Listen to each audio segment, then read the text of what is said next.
नमस्कार।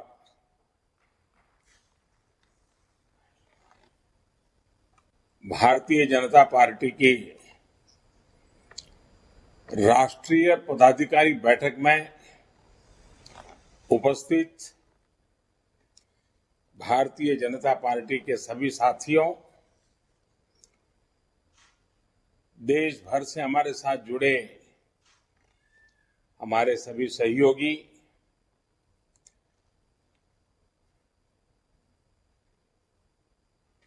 सबसे पहले तो मैं देश के कोने कोने में मातृभूमि की सेवा में लगे हुए जन जन के कल्याण में खप रहे भाजपा के कोटि कोटि कार्यकर्ताओं का अभिनंदन करता हूं।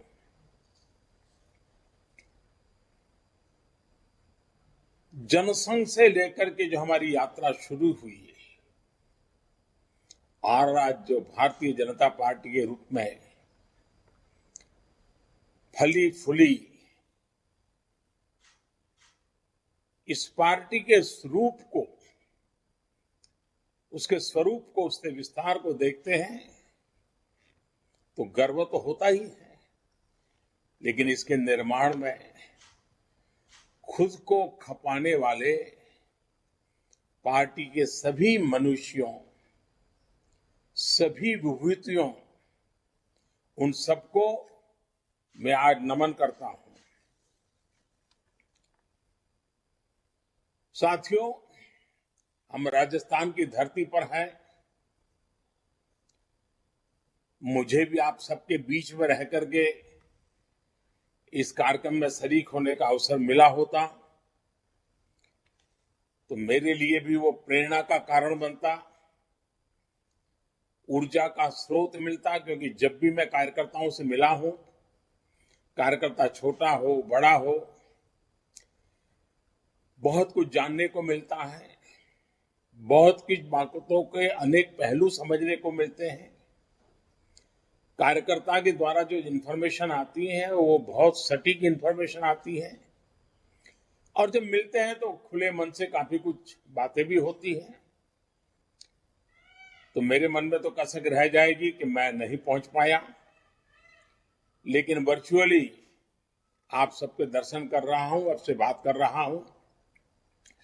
साथियों, राजस्थान की धरती पर है तब हम सबको श्रद्धेय सुंदर सिंह जी भंडारी की याद आना बहुत स्वाभाविक है।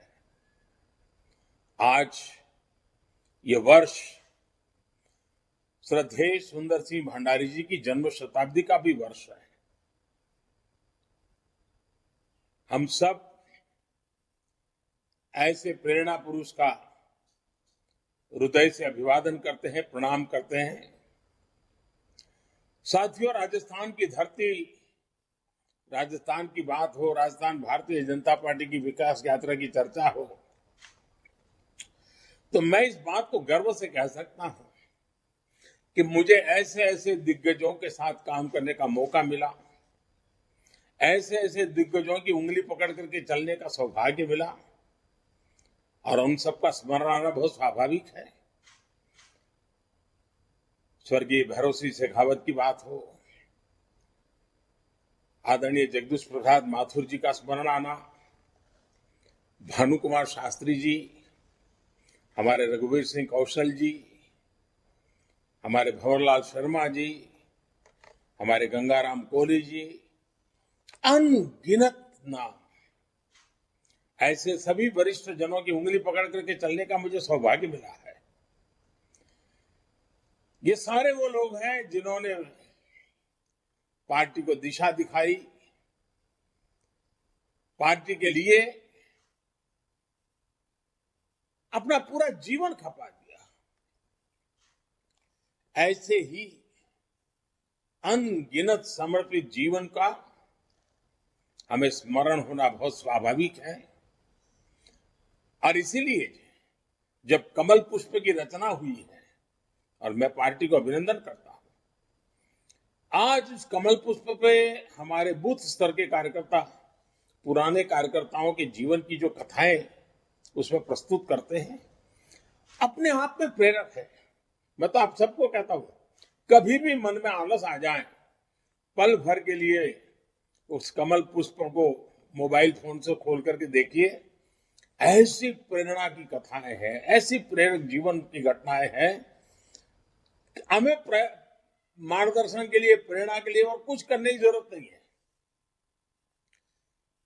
एक एक का जीवन, एक एक पल का काम कार्यकर्ताओं के लिए प्रेरणा का स्वरूप है। साथियों, 21वीं सदी का इस समय भारत के लिए बहुत अहम समय है। और आपको याद होगा, मैंने लाल किले से कहा था, यही समय है, सही समय है। आज हम सभी देख रहे हैं कि दुनिया में भारत के प्रति किस तरह की विशेष भावना जागृत हुई है। दुनिया आज भारत को बहुत उम्मीदों से देख रही है। ठीक वैसे ही भारत में भाजपा के प्रति जनता का एक विशेष स्नेह अनुभव हो रहा है। देश की जनता भाजपा को बहुत विश्वास से, बहुत उम्मीद से देख रही है। देश की जनता की आशा आकांक्षा हमारा दायित्व बहुत ज्यादा बढ़ा देती है। आजादी के इस अमृत काल में देश अपने लिए अगले 25 वर्षों के लक्ष्य तय कर रहा है। भाजपा के लिए ये समय है अगले 25 वर्षों के लक्ष्य तय करने का, उनके लिए निरंतर काम करने का। देश के लोगों की जो उम्मीदें हैं, हमें वो पूरी करनी है। देश के सामने जो चुनौतियां हैं, हमें देश के लोगों के साथ मिलकर हर चुनौतियों को पार करना है, परास्त करना है और विजय के संकल्प के साथ आगे बढ़ना है। और हम जानते हैं कि इसका मार्ग क्या है। हमारा दर्शन है पंडित दीनदयाल उपाध्याय का एकात्म मानव दर्शन, अंत्योदय। हमारा चिंतन है डॉक्टर श्यामा प्रसाद मुखर्जी की सांस्कृतिक राष्ट्र नीति। हमारा मंत्र है सबका साथ, सबका विकास, सबका विश्वास और सबका प्रयास। साथियों, मैं एक अलग तरीके से बात आपको बताना चाहता हूं। अब मान लीजिए, कल्पना कीजिए, किसी गंभीर बीमारी से पीड़ित व्यक्ति जब लंबे उपचार के बाद भी ठीक नहीं होता, तो बीमारी को ही अपनी नियति मान लेता है। वो बीमारी से बनी उन परिस्थितियों को स्वीकार कर लेता है, उसमें जीना सीख लेता है। वो सोचता है कि किसी भी तरह चलो भाई दिन कट जाए। व्यक्ति के जीवन में ऐसा होता है ना, कभी कभी राष्ट्र के जीवन में भी ऐसा होता है। हमारे देश में भी एक लंबा कालखंड ऐसा रहा जब लोगों की सोच मजबूरन ऐसी हो गई थी कि बस और कोई सहारा नहीं है, अब तो इसी में गुजारा करना है। बस किसी तरह बस समय निकल जाए, जिंदगी गुजर जाए। ना सरकारों से उनको कोई अपेक्षा बची थी और नहीं सरकार भी उनके प्रति कोई अपनी जवाबदेही है वो समझने की स्थिति में थी। साथियों, देश की जनता ने 2014 में एक नया इतिहास लिखने का फैसला कर लिया। फैसला जनता का था। 2014 के बाद भाजपा देश को इस सोच से बाहर निकल करके लाई है। आज निराशा नहीं, आशा और अपेक्षा का युग। साथियों, आज भारत के लोग एस्पिरेशन से भरे हुए हैं। आज हिंदुस्तान का हर नागरिक नतीजे चाहता है, सरकारों का काम करते हुए देखना चाहता है। वो अपनी आंखों के सामने परिणाम प्राप्त करना चाहता है, परिणाम देखना चाहता है। राजनीतिक नफा नुकसान से अलग मैं इसे जनमानस में आया बहुत बड़ा पॉजिटिव चेंज मानता हूं। जब देश के 130 करोड़ लोगों की आकांक्षाएं इस प्रकार से जग जाती है तो निश्चित रूप से सरकारों की जवाबदेही भी बढ़ती है। उनके लिए काम करना अनिवार्य हो जाता है। सार्वजनिक जीवन के हर व्यक्ति के लिए ये जन जागृति अनिवार्य रूप से काम करने के लिए प्रेरित भी करती है, दबाव भी बनाती है। और इसलिए देश के लोगों की बढ़ती हुई एस्पिरेशंस में मैं देश के उज्जवल भविष्य को भली भांति देख रहा हूं। और जब ये सारी चित्र मेरे सामने मैं देखता हूं, आत्मविश्वास से भरे हुए देश के युवाओं को देखता हूं, कुछ कर गुजरने के हौसले के साथ, भागीदारी के विश्वास के साथ आगे बढ़ती बहन बेटियों को देखता हूं, तो मेरा आत्मविश्वास भी कई गुना बढ़ जाता है। साथियों, जब अपेक्षाएं बढ़ती हैं तो अपेक्षित परिणाम लाने के लिए परिश्रम की पराकाष्ठा करने का जज्बा भी बढ़ता है। यही जज्बा देश को आजादी के इस अमृत काल में नई ऊंचाई पर ले जाएगा। साथियों, आजादी के इस अमृत काल में देश जिन बड़े लक्ष्यों पर काम कर रहा है,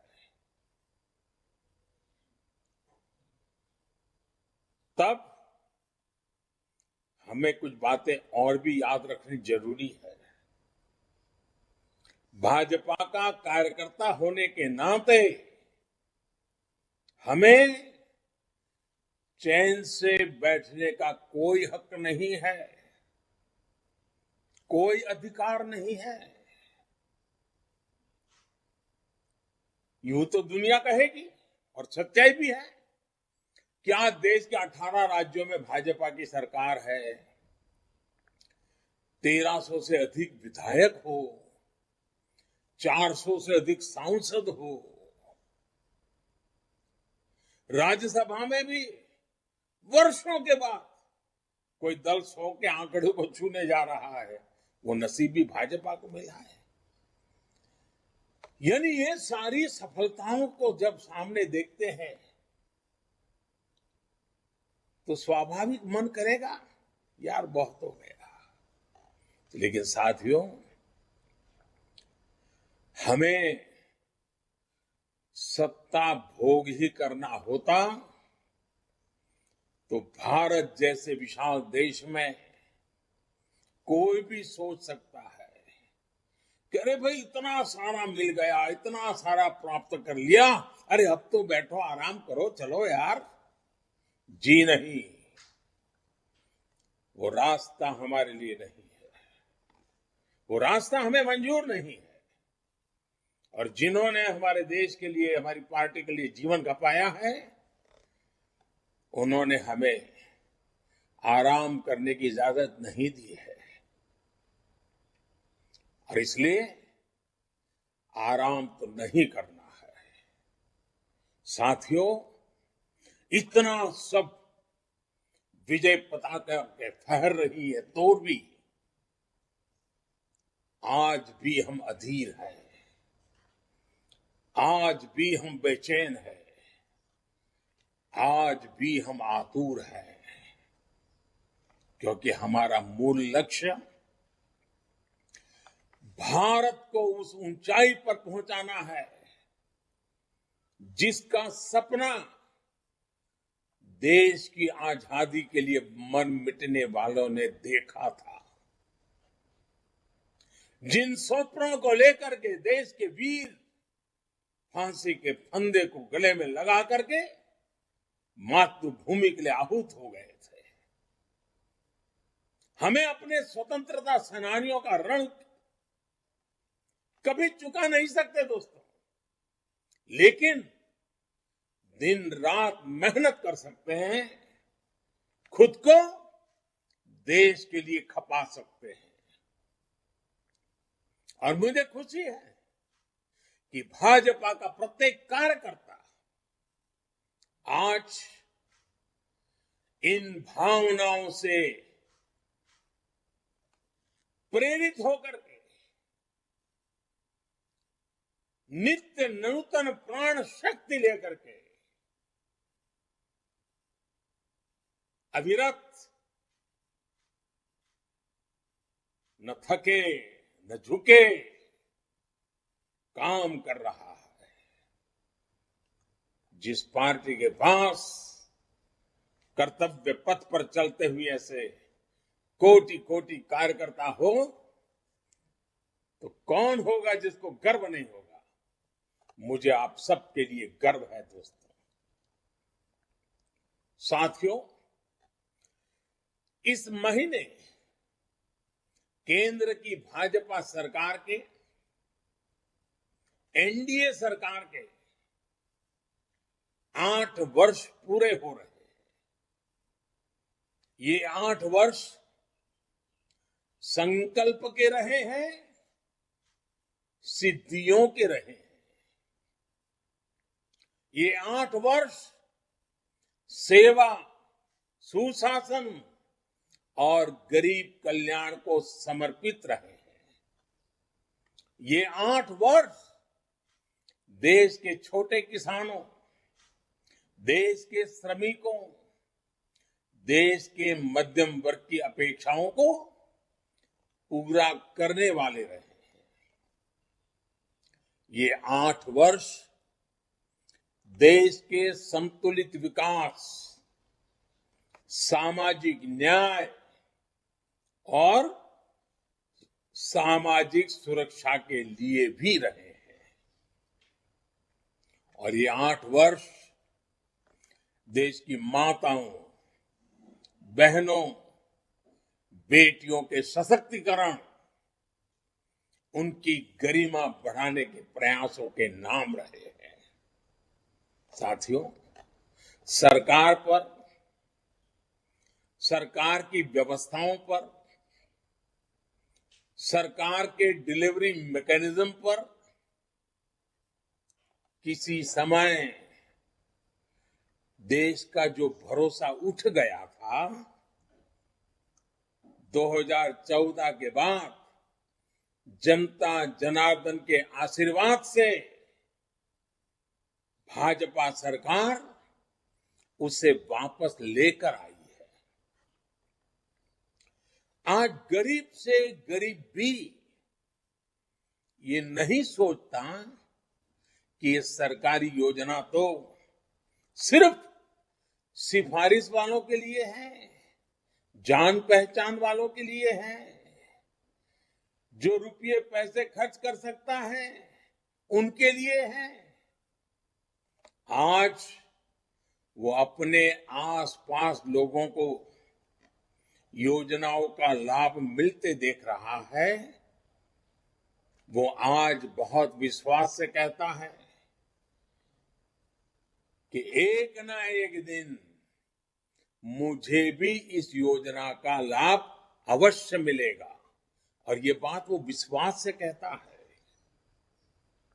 और साथियों, इसलिए इस बार आपको याद होगा, मैंने 15 अगस्त को लाल किले से 100% लाभार्थियों तक पहुंचने की बात की थी। काम कठिन है, मैं जानता हूं। देश बहुत विशाल है, जिम्मेवारियां बहुत बड़ी हैं। कई काम है जिसमें राज्य सरकारों पर डिपेंडेंट है, कई काम है जिसमें स्थानीय स्वराज के निकायों पर डिपेंडेंट है,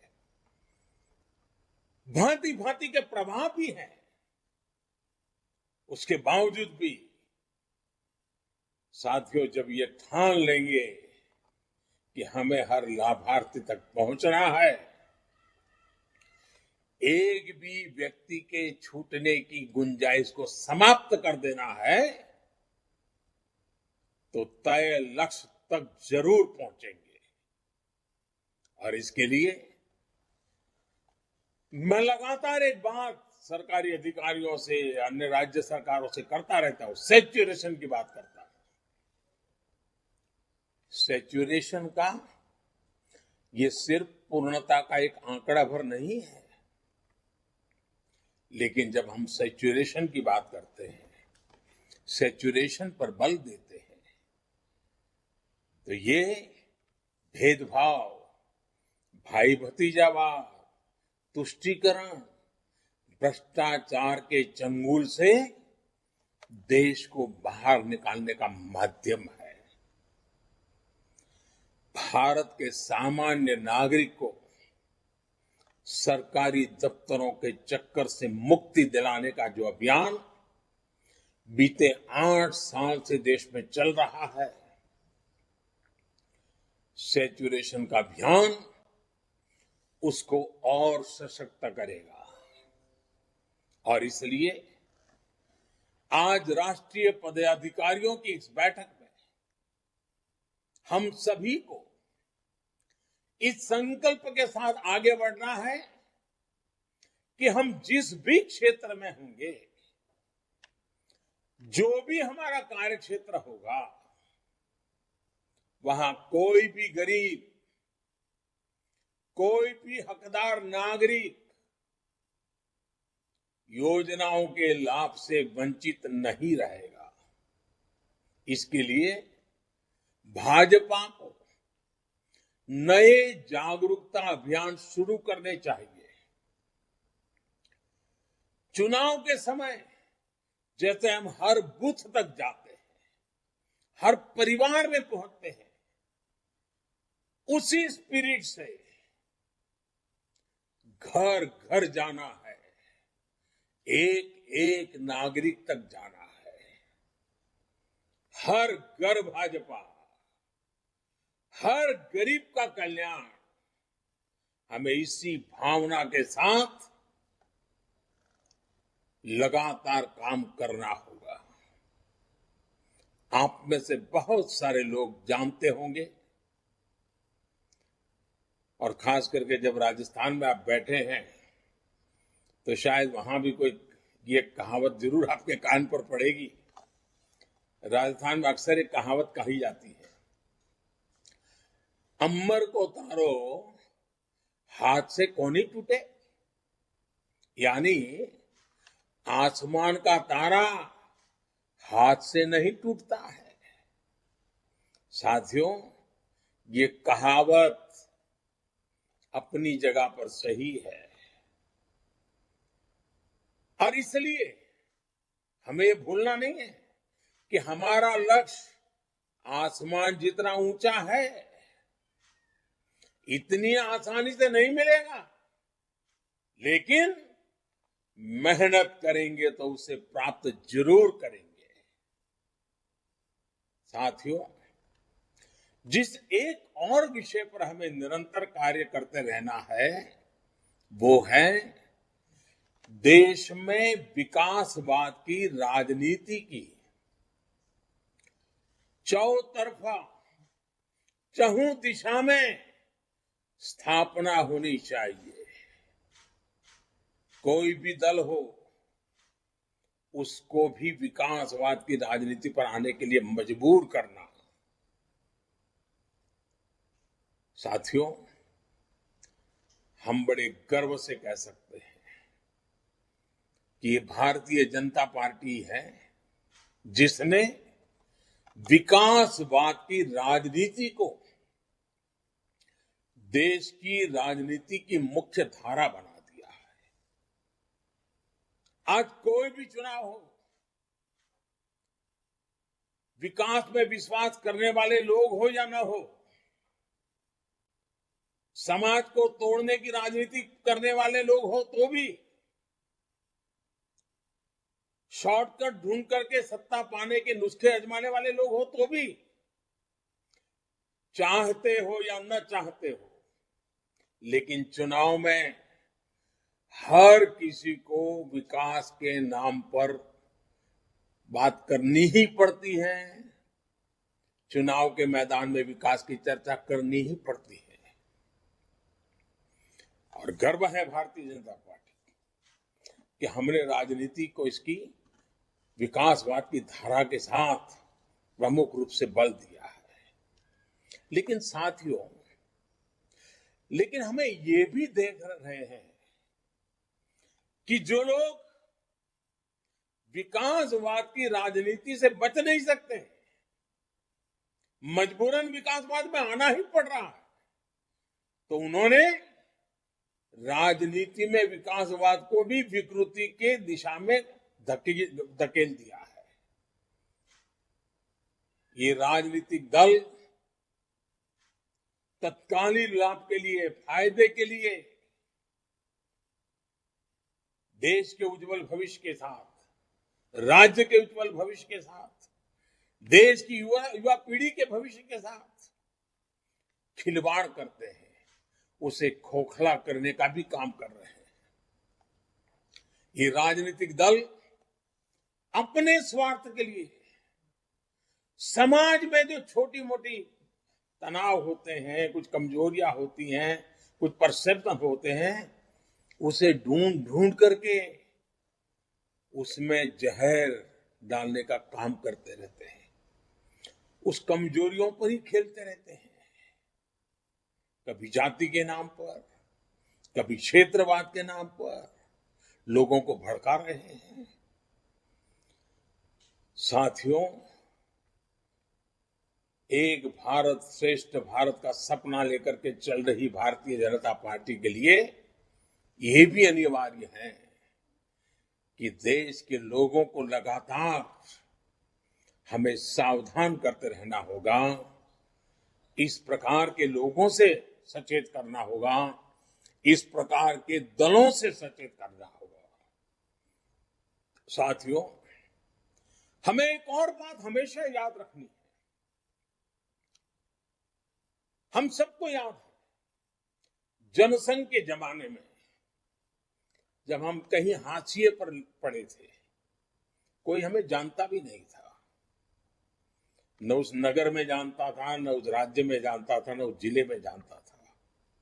फिर भी उस जमाने में जब हमारे बात को कोई कानों पर धर ले, ये संभावना भी नहीं थी, उस समय भी जनसंघ के जमाने में हमारे कार्यकर्ता, हमारे पुरानी पीढ़ियां जिन नीतियों पर डटे रहे, जिन नीतियों को लेकर के चलते रहे, कार्यक्रम करते रहे, उसकी मुख्य धारा थी राष्ट्रभक्ति, राष्ट्रहित, राष्ट्र सेवा, राष्ट्र निर्माण। यही प्राथमिकता थी। हम सत्ता से कोसों दूर थे, फिर भी उस जमाने के छोटे छोटे हमारे कार्यकर्ताओं का मातृभूमि के प्रति प्रेम, राष्ट्र सर्वोपरि की निष्ठा, उसमें इतनी ताकत थी कि सत्ता के पर बैठे काबिज बड़े बड़े लोगों को भी भारतीय जनसंघ की उस राष्ट्रभक्ति और राष्ट्रीय विचारधारा को वो कभी चुनौती नहीं दे पा रहे थे।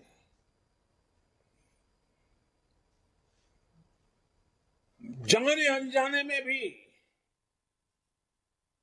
उसके महत्व को समझना पड़ता था, स्वीकार नहीं करते थे, समझना पड़ता था।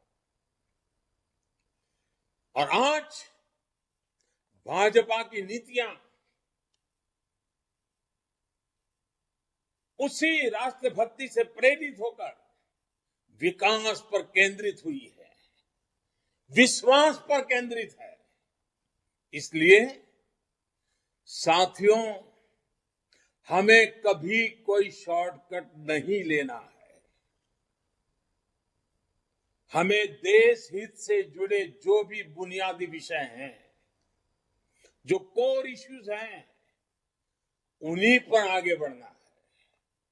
कदम को दाएं बाएं जाने नहीं देना है, जुबान को इधर उधर फिसलने नहीं देना है।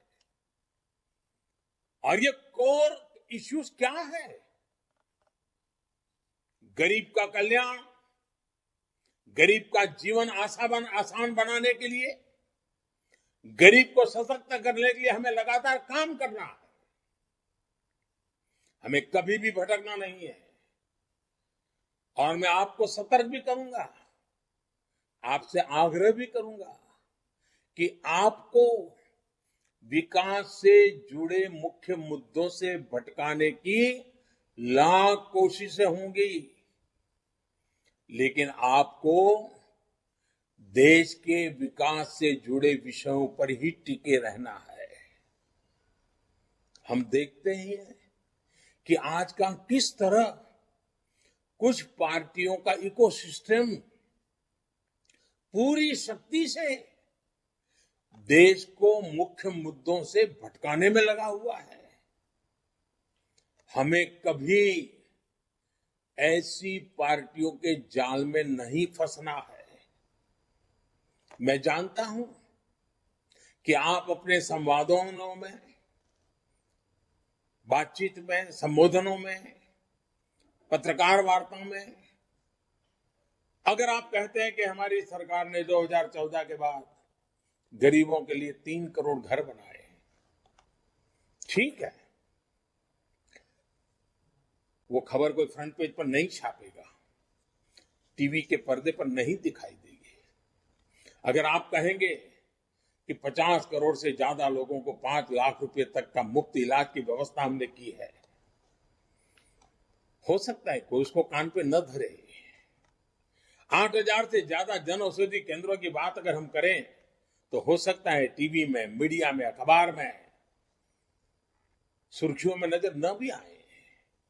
मैं जानता हूं कि आप 10 करोड़ से ज्यादा छोटे किसानों के बैंक खाते में सीधे पैसे ट्रांसफर करने की बात करेंगे, हो सकता है उसको भी नजरअंदाज कर दिया जाएगा, उसको भी कभी अखबार के पन्नों पर नहीं दिखाई देंगे, टीवी पर नहीं बताया जाएगा, हो सकता है। मैं जानता हूं कि आप हर घर जल की बात करेंगे, हर गांव तक ब्रॉडबैंड कनेक्टिविटी की बात करेंगे, आप देश में डिजिटल क्रांति की बात करेंगे, फिनटेक की बात करेंगे, डिजिटल ट्रांजैक्शन की बात करेंगे। ये इकोसिस्टम उसको तवज्जो नहीं देने देगी, उस बात को आगे नहीं बढ़ने देगी।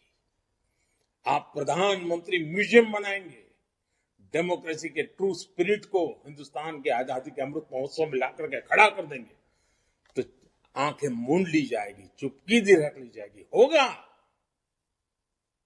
आप जितने भी अच्छे काम कर रहे हो, कोई पब्लिसिटी नहीं मिलेगी, कोई हेडलाइन नहीं बनेगी, टीवी पर वो बात चमकेगी नहीं। लेकिन इन सब के बावजूद भी साथियों, हमें अपने मार्ग पर डटे रहना है, विकास के मुद्दों पर टिके रहना है, देश हित के मुद्दों पर टिके रहना है। कभी न कभी मजबूरन उनको भी इन मुद्दों की सकारात्मक रूप में स्वीकृति देनी ही पड़ेगी। बस हम इस इकोसिस्टम के गब्बारों में उसको एड्रेस करने की कोशिश में न लग जाए। साथियों, ऐसा करके ही इस अमृत काल में हम देश की राजनीति को पूरी तरह विकास पर केंद्रित कर पाएंगे। साथियों, एक और कोशिश जो हम सबको करनी है वो है ज्यादा से ज्यादा लोगों को भाजपा से जोड़ने की।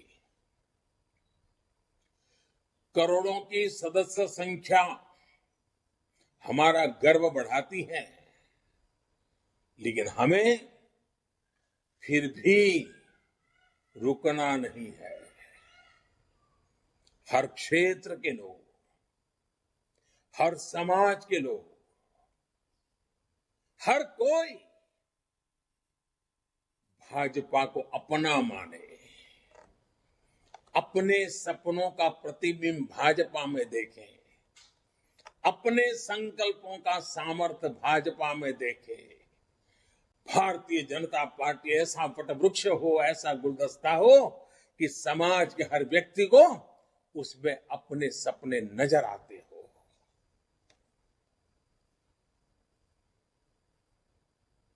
साथियों, हर किसी को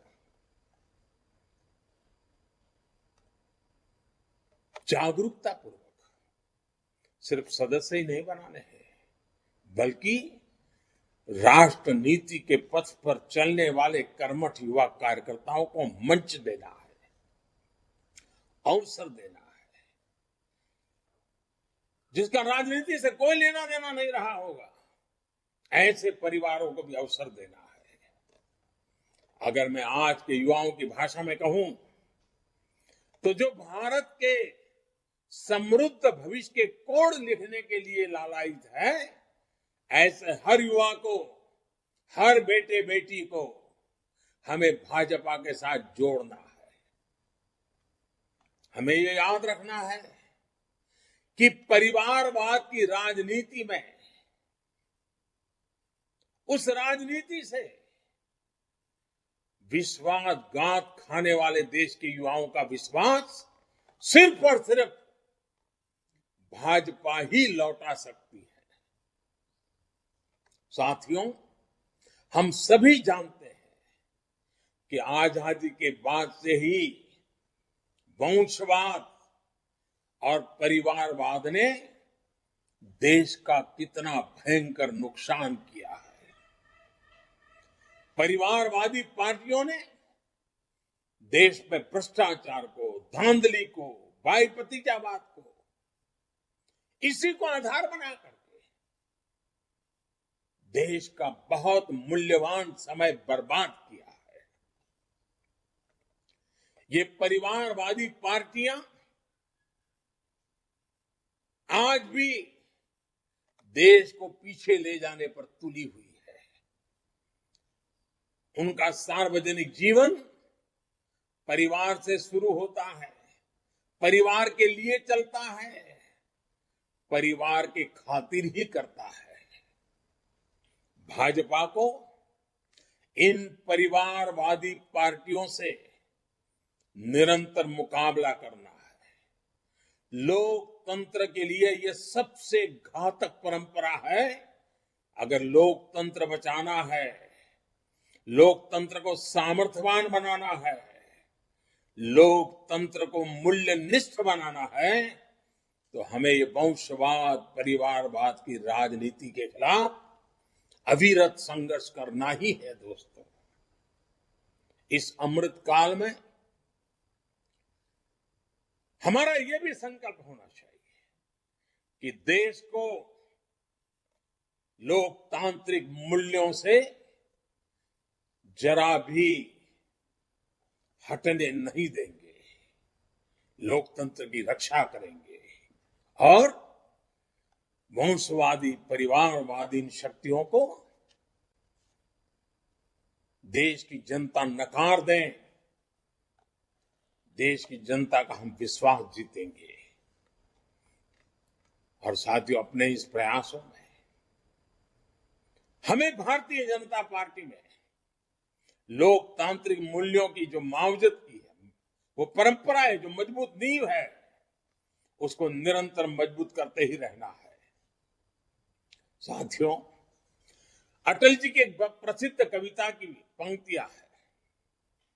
अटल जी ने लिखा था, काल के कपाल पे लिखता मिटाता हूं, गीत नया गाता हूं। ये अटल जी के व्यक्तित्व के साथ ही भाजपा की इतने वर्षों की तपस्या का सार भी है। साथियों, ये भाजपा है, ये ठहरा हुआ पानी नहीं है। भाजपा निरंतर प्रवाहमान है। हमने एक दल के रूप में खुद को लगातार इवॉल्व किया है। वंशवाद परिवारवाद के कीचड़ में भी हमने कमल को खिलाया है, जो लोकतंत्र की मूलभूत पंखुड़ियों को प्रकाशित करता है। साथियों, नई चुनौतियों के साथ अपनी नीति रणनीति हम निरंतर जब भी जरूरत पड़ी देश हित को आवश्यक मान करके हम आधुनिकता की ओर आगे बढ़ते रहे हैं। और आज भाजपा ने सिर्फ नूतन को ही नहीं अपनाया, बल्कि पुरातन से निकले संस्कारों को भी उतना ही सम्मान दिया है। हमने अपने पूर्वजों की ज्ञान शक्ति पर भरोसा किया है। मैं आपको एक उदाहरण देना चाहता हूं। हम जब जानते हैं कि पूज्य महात्मा गांधी, पूज्य बापू आजाद भारत में स्वावलंबन आधारित नीतियों को देखना चाहते थे, लेकिन दशकों तक सिर्फ गांधी जी का नाम ही लिया गया, काम बिल्कुल उनके विजन के विपरीत किया गया। वो देश में स्वावलंबन चाहते थे, लेकिन भारत को पॉलिसी से लेकर प्रैक्टिस तक विदेशों पर निर्भर बना दिया गया। अब आज देश देख रहा है कि भाजपा सरकारों के समय स्थितियां कैसी तेजी से बदल रही है। आज देश आत्मनिर्भरता के रास्ते पर चल पड़ा है। आज हर भारतीय लोकल के लिए वोकल हो रहा है, स्थानीय उत्पादों पर गर्व कर रहा है। साथियों, ये भाजपा ही है जिसने भारत की सांस्कृतिक और भाषाई विविधता को पहली बार राष्ट्रीय स्वाभिमान से जोड़ा है। नई नेशनल एजुकेशन पॉलिसी में स्थानीय भाषाओं को प्राथमिकता देना हर क्षेत्रीय भाषा के प्रति हमारे कमिटमेंट को दिखाता है। भाजपा भारतीय भाषाओं को भारतीयता की आत्मा मानती है और राष्ट्र के बेहतर भविष्य की कड़ी मानती है। इसका जिक्र आज मैं विशेष तौर पर इसलिए करना चाहता हूं क्योंकि बीते कुछ समय से देश में भाषा के आधार पर नए विवाद खड़े करने की कोशिशें की जा रही है। हमें इससे देशवासियों को निरंतर सतर्क करना है। भाजपा भारत की हर भाषा में भारतीय संस्कृति का प्रतिबिंब देखती है। हर भाषा उसे पूजनीय मानती है। साथियों, आजादी का यह अमृत काल भाजपा के प्रत्येक कार्यकर्ता के लिए कर्तव्य काल की तरह है। हमें अपने कर्तव्यों को सर्वोच्च प्राथमिकता देनी है। कर्तव्य पथ पर चलते हुए भारत आने वाले वर्षों में उस उज्जवल भविष्य को प्राप्त करेगा जिसका वो हमेशा से हकदार रहा है। मुझे भाजपा के प्रत्येक कार्यकर्ता पर पूरा भरोसा है। मुझे देश के प्रत्येक नागरिक पर पूरा भरोसा है। साथियों, 2 दिन आप अनेक विषयों पर चर्चा करने वाले हैं। हमारे राष्ट्रीय अध्यक्ष आदरणीय नड्डा जी के मार्गदर्शन में नित्य नूतन विचारों से आगे बढ़ रही भारतीय जनता पार्टी न कभी रुकने का, न कभी थकने का, न कभी चैन से बैठने का। चरैवेति चरैवेति चरैवेति के मंत्र को लेकर के इस 2 दिन की चर्चा के बाद आप जब जाएंगे, जहां भी जाएंगे, आप ऊर्जा का एक स्रोत बन करके जाएंगे। ये मेरा पूरा विश्वास है। आप सभी को अनेक अनेक शुभकामनाएं देता हूं।